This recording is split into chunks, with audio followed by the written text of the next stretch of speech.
Hello, everyone. Thank you so much for helping on. My name is Ransom Nyima. I'm a radiography math student and also a medical content writer and also a YouTuber. So today I have an amazing guest speaker. Her name is Callie. Hey, Callie, could you introduce yourself to the audience? Hi, yes, I'm Kiley Houck. I am a certified health coach and I'm your go to diet shedding coach, helping people find a food relationship that works for them and that is sustainable and they can be confident with. All right. Thank you so much for introducing yourself to the audience, and I believe that the audience now know a little bit more about you. So, Kylie, we have a lot of couple of questions for you to answer. You ready? Yes, absolutely. Excited to get started. Okay. So the first question for you is, what are some common misconceptions about health and nutrition? Talk us through. Oh man, this is a good one. I think everything that I do in my work kind of comes at these misconceptions because most people think that following a restrictive diet, that's like the whole idea about being healthy. They believe that eliminating entire food groups and cutting calories and doing everything that can make them feel like they're following rules and really disciplined is the way to have a structured, confident, healthy lifestyle. But that really just promotes a unhealthy relationship with food, and it can also cause a lot of nutritional deficiencies because when we're so focused on calories, we're not really focused on the nutrient dense foods that we need to really take care of our body. And then that ends up costing us a lot in the long run because if our health is not catered to by whole foods, then it's going to be at the doctors and it's going to be really costly because a lot of people think that being healthy is supposed to be really expensive, but it doesn't have to be. It's only when you're struggling to be healthy because you're not implementing the things that your body needs. Amazing, amazing. I want to say something. You made mention about your work is filled with a lot of misconceptions, right? Mhm.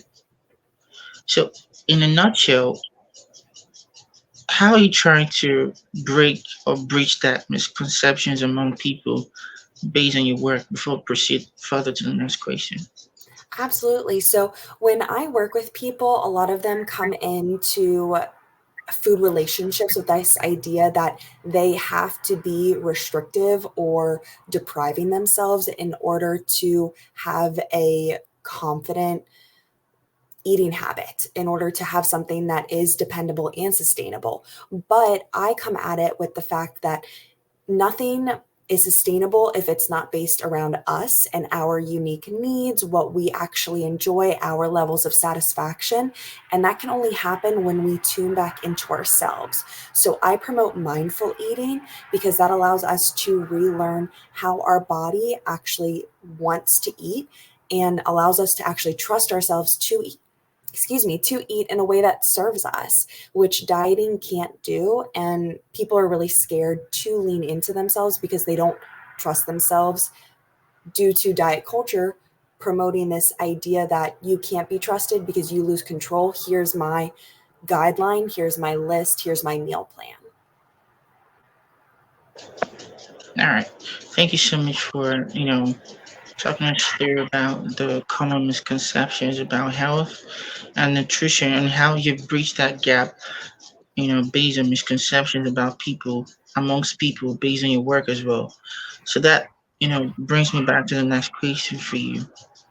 So what is the role of vitamins and supplements in a healthy diet? Amazing, right? Talk us through.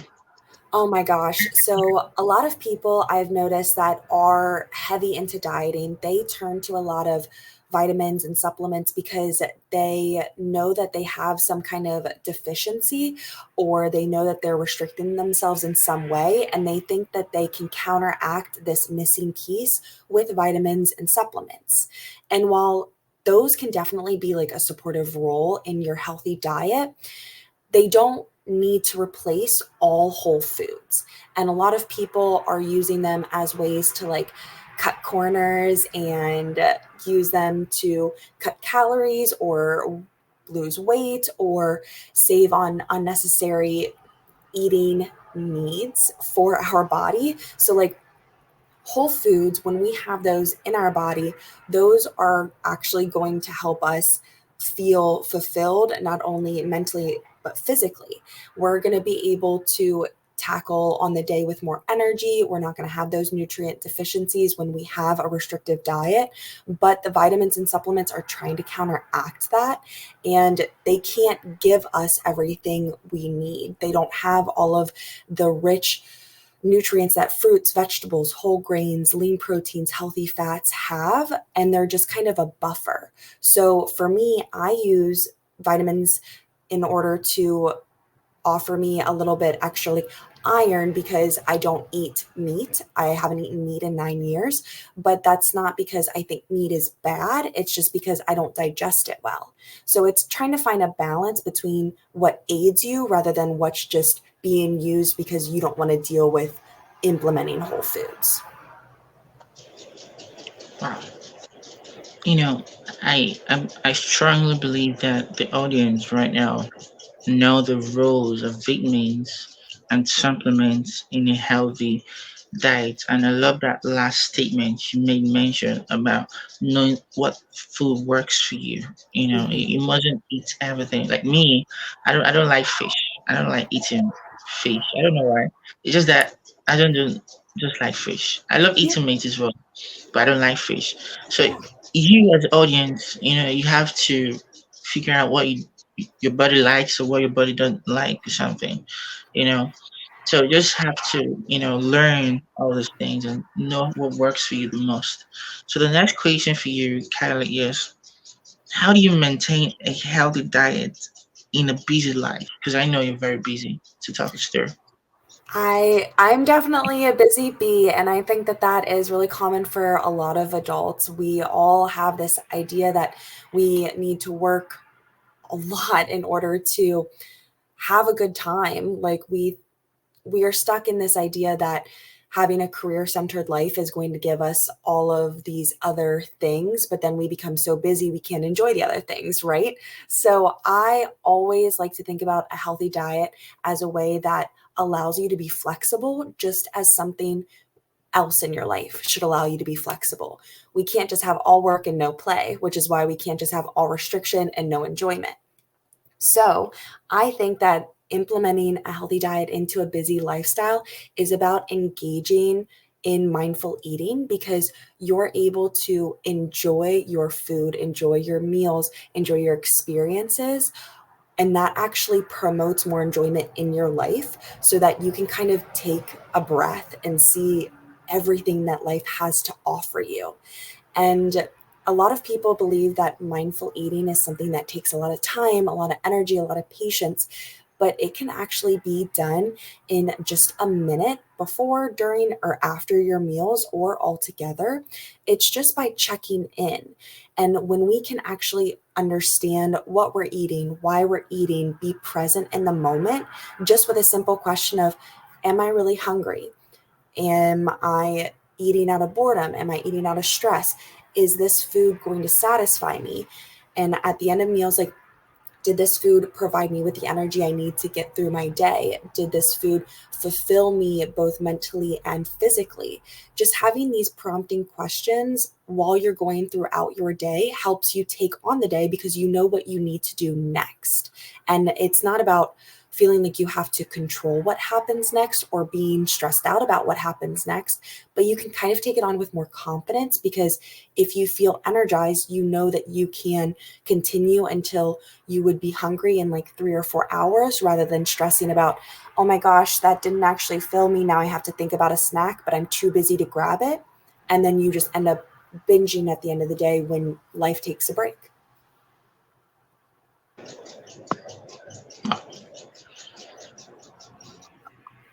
I believe that people that are really busy, should also not only focus on your work, you have to also be busy maintaining your a healthy diet as well. It's Mhm. really very important to have a healthy diet. And thank you so much, Callie, for talking us through on how you maintain a healthy diet even in your busy life. And I believe that the audience are, adherent to those, strategies you pointed out, and I'm sure they would adhere to it as well. So the last question for you, Kyle, is: can you explain the connection between gut health and overall health? Talk us through. Yeah, I actually post a lot about this on LinkedIn because I think that gut health is really important and it's not something that a lot of us understand. We use a lot of band aids to cover up the problems just with a lot of supplements and a lot of vitamins because we think that'll do the trick. But actually, our gut, it's responsible for our digestion, our nutrient absorption, like our immune function. And when we have a healthy gut, we're going to have better digestion, enhanced immunity, and even our mental well-being is going to flourish. But it only happens when we're eating a diet that's rich in fiber. We have like some fermented foods and probiotics that really help balance it out. And a lot of people, when they're restrictive eating, they're not focused on getting these kinds of foods. They're focused on macros like, oh my gosh, I just need more protein. Protein's going to be the thing that helps. And then they overlook it. Or they're restrictive altogether, like they're just not even getting enough calories. And they disrupt this balance because when we limit our food intake, we end up having that nutrient deficiency again. And then when we're low in our nutrients, our like beneficial gut bacteria, it just struggles immensely. And then when we're doing all of that, it's going to start to stress us out. It's going to cause anxiety. And stress is known to further impact our gut health. It like creates this concept of leaky gut, which is when the gut is inflamed and it's going to cause a lot of digestive discomfort. It's going to cause a lot of immune dysfunction and it's going to really promote those symptoms of anxiety and depression. So it all really connects to one another and it starts with our diet. It's the way that we eat and the way that we embrace food. It can benefit so much more than just our energy levels or the way that we sleep. It still affects our stomach, but not in the concept of like full versus hungry, in the concept of are we going to go to the bathroom regularly? Are we going to feel good? Are we going to be bloated? All the things. Mm, mm, mm, mm, mm. Wow. I think I have a little more understanding about the connection between gut health and overall health as well. As a radiography student, I have a little understanding about these, and I'm so happy that you also talked more, you dive deeper about the explaining the connection between gut health and overall health. And I believe that other math students as well and other the audiences as well now know the connections between gut health and overall health. So we've come to the end of the session, and Kylie, you've been an amazing guest speaker thus far, and I believe that the audience will really adore you for that. And before we wrap up this session, what are your last words for the audience? I just want to thank you for the opportunity to be here. While the audience, I definitely want to celebrate you and say hi. Thank you so much for being here. It wouldn't be without Ransom inviting me to this awesome Yeah. opportunity. So thank you. Yeah, you're welcome. So if you love this content, be able to like, share to your network, and comment as well. If you have any questions based on nutrition or general health, Kylie is really waiting for you to drop those comments, and she's willing to answer those questions as well. So thank you, everyone. Thank you.